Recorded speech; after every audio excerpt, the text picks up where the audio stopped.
I think we need to sit down and have a conversation about accountability. I think it's something we need to do because, look, how many times have we posted a status on Facebook about what we were going to do? I'm going to lose weight, I'm going to get in shape, I'm going to build muscle, I'm going to get into the best shape of my life, right? I'm going to be a successful entrepreneur, I'm going to be financially free, I'm going to be wealthy, I'm going to be the best version of myself, right? Something along these lines, right? How many of these type of declarations have you seen on Facebook and Twitter or whatever, Instagram, right? Motivational quotes and all type of stuff that people copy and paste from other accounts. How many times have we seen it? How many times have we done it? And when we see it, what do we think about it? Right? We probably just scroll right past it. Maybe hit the like button, you know, depending on how close you are to the person. Oh, all right, cool. Yeah, we'll see. Right? It doesn't really mean much because we've seen it so many times. It's so easy to do. I'm going to do this. Great, cool. Right? Now, let's say you're consistent with it. Maybe for a week, maybe for a month. But then over time, the level of commitment starts to dip off, right? Because the accountability is missing. Right? And then all of a sudden, what happens? The slacked off. Oh, I go to the gym on and off. How many times have we heard that?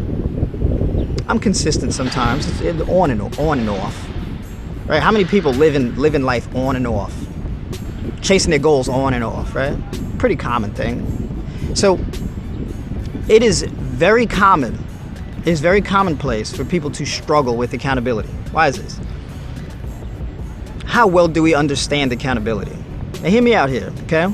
There's two different types of accountability. We have externalized accountability and then we have internalized accountability. So check this out, right?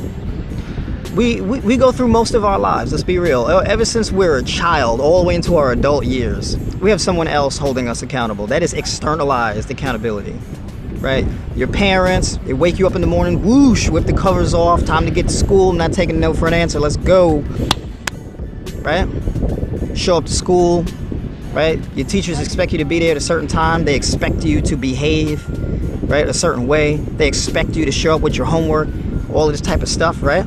They're setting the standard. Your parents set the standard. The figures of authority set the standard of how you behave, right? They set the standard for you, and you have to rise to meet that standard. At a bare minimum, you got to meet that standard, okay? That is what is expected of you. And when you dip below that standard, that is not accepted. And so you get penalized for it. It's a penalty. Whether you're in school and you get a failing grade on your test or you're at work and you get fired by your boss, right? Because you didn't reach the standard. Right? That's what makes accountability matter, right? Because with accountability comes a standard that you got to meet. So if you're going to make personal goals like get in shape, you know, make a lot of money, be a successful entrepreneur, whatever the case is, right? If you're going to set these goals, cool, right? But when you set that goal, you should also set a standard that facilitates you reaching that goal, right? That's really the fact of the matter is that. And so what happens is that we set a goal, but then we don't really set a standard. At least not a defined, hard line standard, right? That is equal to the goal. You got a lofty goal, you got to have a high standard, you got to have a lofty standard. Okay? So, let's say you make the commitment, I'm going to get in shape. I got to train in the morning, right? I got to wake up at a certain time. Great, cool. When that alarm goes off in the morning, what do? You open your eyes, right, like this here. Right, you do that. You do all of that in the morning. Right, all that nastiness that you do in the morning, right? What's the first thought that comes to mind? You look at the time, and you go, 15 more minutes. You roll over and go back to sleep.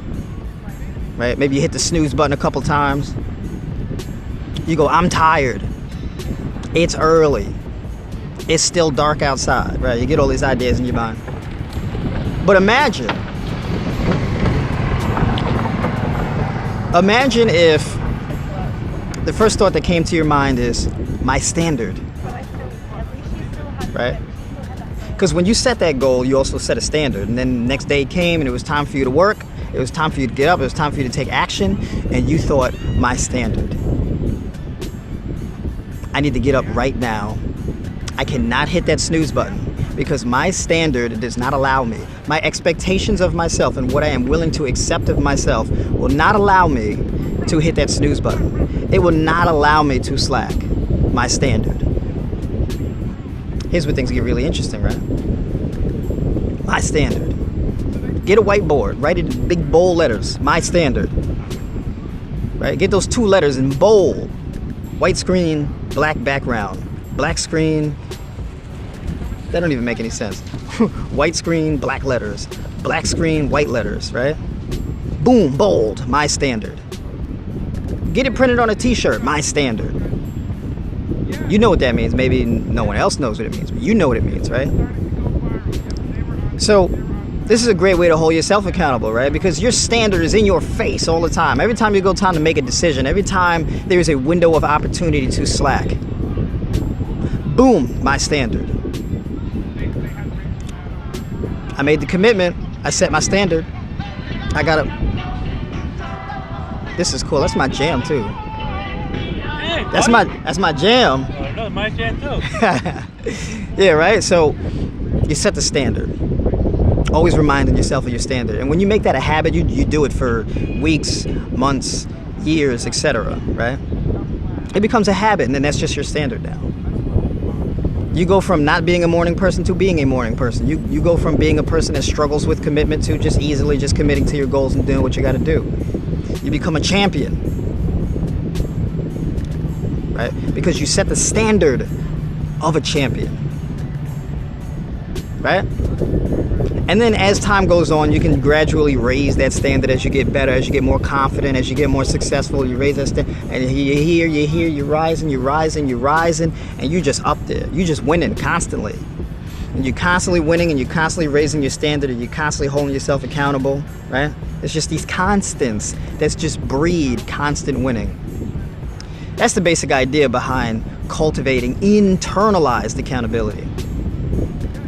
When the externalized accountability just ain't there.